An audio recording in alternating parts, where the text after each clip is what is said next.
kaos spesial dari Starting Eleven. Klik link di deskripsi untuk pre-order ya.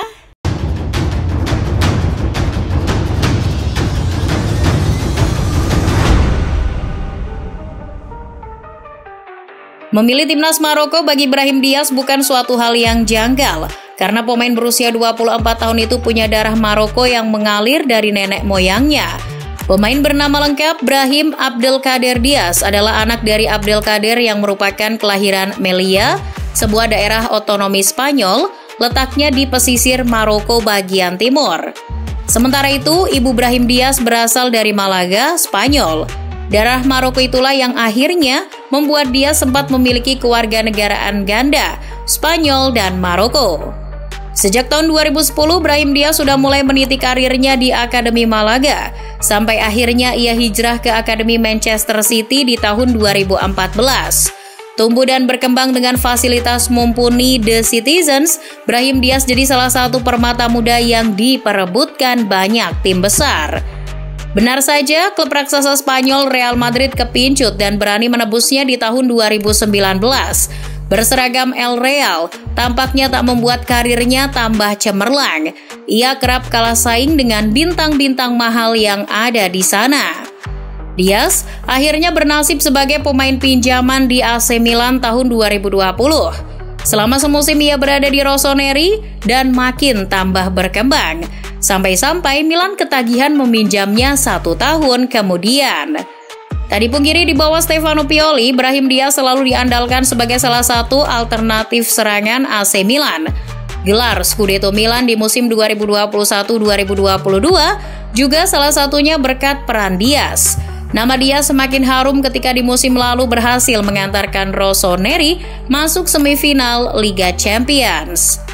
Sebagai pemilik sah Diaz, El Real pun mulai berpikir untuk memulangkannya. Brahim Diaz pun akhirnya ditarik kembali, sayangnya nasib berkata lain.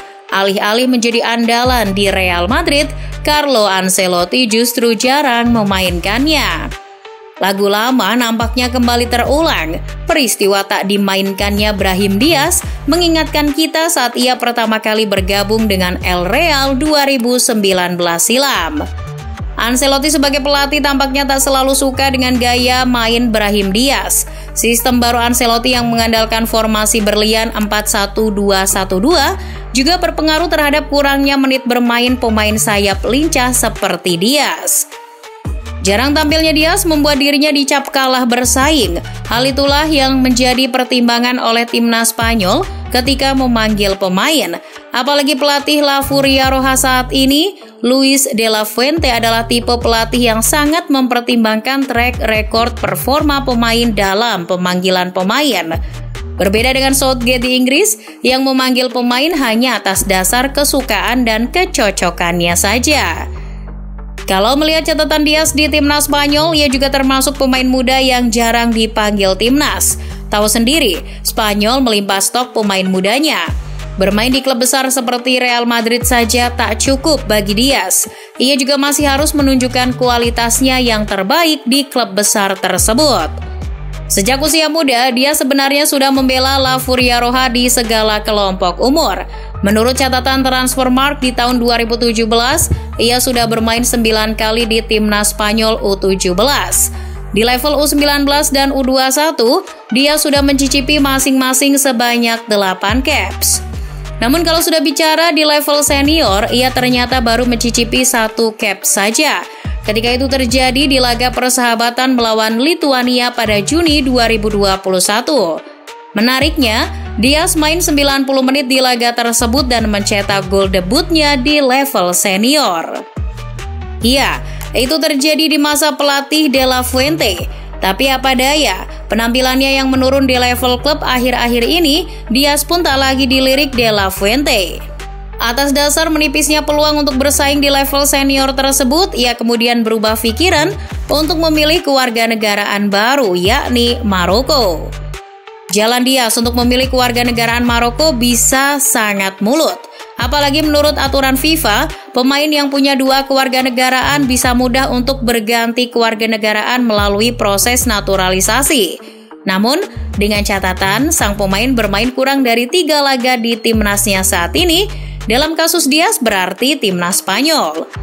Dua alasan tersebut cukup untuk memalingkan hati Dias dari Spanyol ke Maroko. Terlebih Federasi Sepak Bola Maroko juga sudah lama mengincar Brahim Dias. Dilansir OneFootball, ia ternyata sudah didekati pelatih Maroko, Walid Regragui, sejak bulan Maret lalu. Walid intens bertemu Dias sewaktu masih membela Milan. Menurut Walid, Brahim sangat tulus mencintai tanah leluhurnya Maroko. Bahkan bujukannya terbukti mempengaruhi Dias untuk memikirkan bahwa suatu saat nanti ia bisa membela tim berjuluk Singa Atlas itu.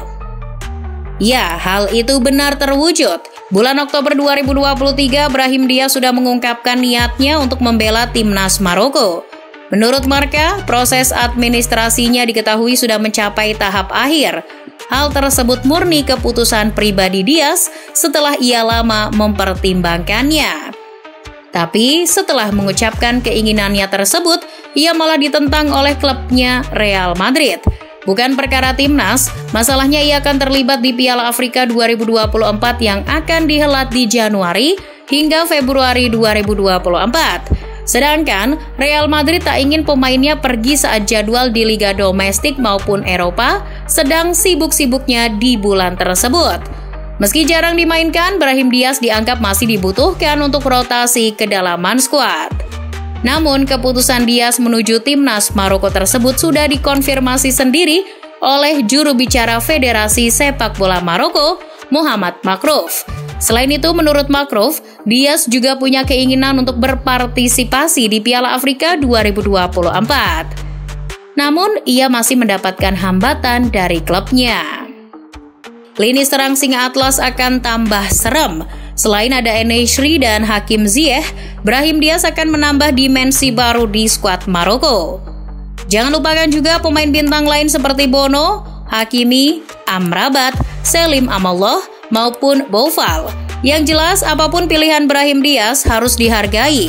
Kecintaannya pada tanah leluhur tak ada salahnya. Toh dengan bergabung ke timnas Maroko, kesempatan jadi pemain inti lebih terbuka ketimbang di timnas Spanyol. Maju terus dan selamat berjuang di tempat yang baru, Brahim Dias.